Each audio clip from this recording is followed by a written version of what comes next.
नमस्कार, आप देख रहे हैं आज तक डिजिटल और मैं हूं आपके साथ अनूप आकाश वर्मा और मेरे साथ हैं क्राइम तक के एसोसिएट एडिटर चिराग गोठी। चिराग, बहुत बहुत स्वागत है आपका। साक्षी मर्डर केस और इस मर्डर केस की हालांकि साहिल को पुलिस ने पकड़ लिया है बुलंदशहर से और बहुत कम समय में पकड़ लिया, लेकिन अभी भी इस केस की गुत्थी कुछ एक किरदारों के बीच में उलझी हुई है। वो झबरू भी है, वो भावना भी है जो लड़की है, नीतू भी है जिसके घर पर बीते 10 दिनों तक साक्षी रह रही थी, और एक और लड़का है जिसका वीडियो कल आया था जिसमें साहिल उससे कुछ बातें कर रहा है। एक वीडियो आज सामने आया जिसमें साक्षी जाती हुई दिखाई दे रही है। फिलहाल पुलिस की जांच कहां तक पहुंची है? देखिए, सारी वीडियोस को क्लब किया जा रहा है, प्लस जो किरदार है उनसे पुलिस पूछताछ कर रही है कि कब बयान रिकॉर्ड कर रही है। जो अभी तक की जानकारी जो कल हमने बताई थी वही अपडेट है कि इसमें उसको ये बात नागवार गुजर रही थी और ये जो तीनों दोस्त थे उसके भावना, झबरू ने और साथ में जो साक्षी, तीनों ने धमकाया भी था उसको कि भाई पीछे हट जा। ये भी बात सामने आ रही है, कुछ ऐसे चीज़ें बता रही है कि कुछ एक टॉय पिस्टल का भी इस्तेमाल हुआ इस केस में, जिसमें जब उसको पकड़ा था लड़की को यानी साक्षी को, तब उसने कुछ बंदूक दिखाई, लेकिन वो ज़्यादा उसका असर नहीं रहा। एक चीज़ और इसमें ऐड ऑन मैं करना चाहूँगा, जब जांच इसमें आगे बढ़ी है तो अ, ये जो सारे किरदार हैं जिनसे लगातार पूछताछ पुलिस कर रही है, पुलिस का कहना है कि हो सकता है कि इसमें कुछ और लोग भी शामिल हों। क्योंकि जो फुटेज में दिख रहा है कि भाई एक आदमी 2 मिनट पहले किसी से बात कर रहा है, यानी जो आरोपी है साहिल, और अचानक फिर वो क्राइम को अंजाम दे रहा है। तो आखिर ऐसी कौन-सी नहीं, तो बात हो रही जो थी? अभी तक लग रहा था कि एक सिरफिरा आशिक है, जो शायद किसी और से उसके प्रेम संबंध बन गए और उसकी सनक में उसने बेरहमी से 21 बार चाकुओं से गोद कर उसकी हत्या कर दी। ये मामला सिर्फ इतना नहीं है?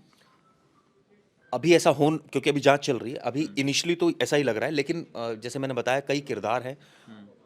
कुछ लोगों को इसने बताया ज़रूर है करने के बाद, तो ऑब्वियसली वो भी, अगर पुलिस से उन्होंने छिपाया तो वो भी इक्वली दोषी है, क्योंकि क्राइम आपको हो पुलिस गया। क्या इन लोगों को भी संदिग्ध मानकर चल रही, चाहे झबरू है, चाहे भावना है, चाहे नीतू है, या फिर वो जो लड़का है उसके बारे में क्या कोई डिटेल मिल पाई है जिस लड़के से वो बात कर रहा है वीडियो में? डिटेल पुलिस के पास आ गई है उस लड़के के बारे में और वो जानकारी उससे भी एकत्र कर रही है, लेकिन सवाल यही है कि उसका क्या एक्चुअल में रोल था। अब ऑब्वियसली वो तो मना ही कर रहा है कि मुझे तो वो नॉर्मल बात कर रहा था।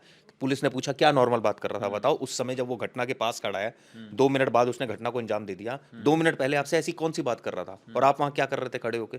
और ऐसा लग रहा है कि वो उस समय भी बड़े एग्रेसिव बिहेवियर में, पूछा गया कि क्या नशे में था वो लड़का उस वक्त, क्या था। ये तमाम ऐसी जानकारी जो एकत्र की जा रही है, हालांकि पुलिस अभी खुलकर भी बहुत ज़्यादा नहीं बोल रही है। लेकिन इसमें एक चीज़ मैं और ऐड ऑन करना चाहूँगा। आज एक डॉक्टर से मेरी बात हुई जो वहाँ पर विजिट किया, जिन्होंने, जो कंझावला केस में भी काफ़ी एक्टिव थे। अच्छा। उन्होंने एक चीज़ मुझे बताई कि शाहबाद डेयरी का जो प्रोफाइल बताया पूरा उन्होंने, वो बड़ा शॉकिंग है। उन्होंने बताया कि वहाँ पर ज़्यादातर घरों में धंधा होता है ड्रग्स का। अच्छा। इल्लीगल एक्टिविटीज़ बहुत ज़्यादा होती है, जिसमें प्रोस्टिट्यूशन तक वहाँ होता है। अच्छा। और वहाँ की जो पुलिस है वो इतनी नकारा है, या बीट सिस्टम वहाँ का इतना नकारा है कि वहाँ कोई एक्शन नहीं लिया जाता। ये तभी वहाँ छोटे-छोटे इस तरह के क्राइम हो रहे हैं। और पिछले ओवर 1 महीने की अगर बात करें तो काफ़ी वहाँ क्राइम हुआ है, और अक्सर वहाँ क्राइम होता है, पुलिस वहाँ पर एक फॉर्मेलिटी के लिए जो है वो ये बैठी है। मामला चूंकि इसका वीडियो सामने आ गया बेरहमी से, इसलिए ज़्यादा लाइमलाइट हो गया। बाकी इस तरह के क्राइम की ज़मीन वहाँ पर ऑलरेडी तैयार है।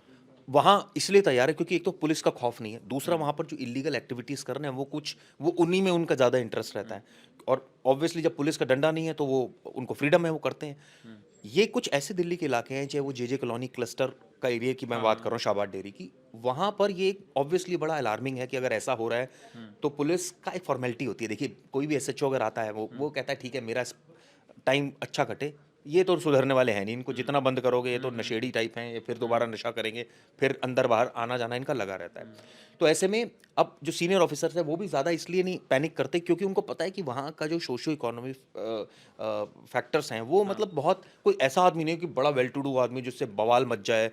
ये तो वीडियो आ गई और बड़ी ग्रूसम थी इसलिए हो गया, नहीं तो वहाँ कह रहे हैं कि अगर मर्डर भी हो जाता है तो कोई बहुत बड़ी बात नहीं मानी जाती, कि ठीक है यार हो गया, इलाका ऐसा है, लोग, मतलब वहाँ ये बोला जाता है कि ये लोग ही इस तरह के, मतलब इस टाइप की बातें की जाती है ऑफ द रिकॉर्ड।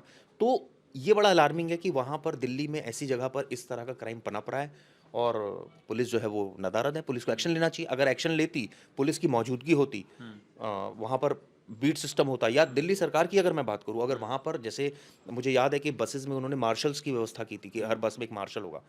आप इस तरह के रिमोट एरियाज में भी रखिए अपने आप, आपके वॉलंटियर्स तो बहुत हाँ, ज़्यादा हैं। लेकिन अब एक-एक आदमी के पीछे तो पुलिस एक भी एक नहीं आदमी नहीं, लगाई इलाके में जा आप रख सकती। सकते हैं, इलाके में 2 इलाके में तो वॉलंटियर। बीट होती है। लेकिन अब चिराग, एक आखिरी सवाल मेरा इस पूरे मामले से जुड़ा हुआ, कि अभी इस साहिल ने पूछताछ में क्या कुछ और कुछ कबूलनामा किया है? जिस पर अभी पर्दादारी है? देखिए, उसने जुर्म तो अपना कबूल किया है और ये कहा है, वो तो ना भी करे तो सब कुछ दिख ही रहा है कि जो उसने किया है, और उसने ये भी बात बताई कि उसने क्यों किया। एक चीज़ और जानकारी निकल कर आ रही है कि वहाँ ये अपना नाम बदल कर लड़की के साथ था। अच्छा, हाँ, वो ये जो लव जिहाद वाला एंगल है वो भी है। क्योंकि वहाँ ऐसा लोगों ने भी बताया कि वो राहुल या और तमाम दूसरे नामों से आइडेंटिटी अपनी बताता था। और अब इसकी जांच चल रही है, लेकिन साथ-साथ इसमें जो पूरा सीक्वेंस 15 दिन पहले वो चाकू लेकर आया, उसने ये पूरा प्री प्लान लग रहा है। ऐसा नहीं था कि एकदम आया और उसने हाँ, ये कहीं से डिसाइड कर लिया। कि गुस्से में है, कहीं से उसे चाकू मिला और उसने नहीं, ये ऐसा पूरा कुछ नहीं था। पूरा प्री प्लान था, जिसमें उसको था कि अब इसको मुझे छोड़ना नहीं है, क्योंकि उसकी ईगो इतनी हर्ट हो गई थी, उसको ये पता लग गया था कि इस लड़की का अफेयर है किसी और से और वो मान नहीं रही है और मेरी बात नहीं मान रही है, तो अब मैं इसको नहीं छोड़ूंगा, और इसी वजह से उसने इस ठीक है। हत्याकांड को ठीक है, लेकिन अब पुलिस की जांच इस पूरे मामले में चल रही है और अब इंतज़ार इस बात का है कि जो कुछ नए किरदार इस केस से जुड़ रहे हैं, चाहे वो झबरू हो, भावना हो, नीतू हो या फिर एक और लड़का जो उस वीडियो में दिखाई दे रहा है, इनका इस पूरे मामले में क्या रोल है। बहुत बहुत शुक्रिया चिराग, इस तमाम बातचीत के लिए आपका। यहाँ रुक रहे हैं, लेकिन आप कहीं जाइएगा नहीं, बने रहिए हमारे साथ, देखते रहिए आज तक डिजिटल।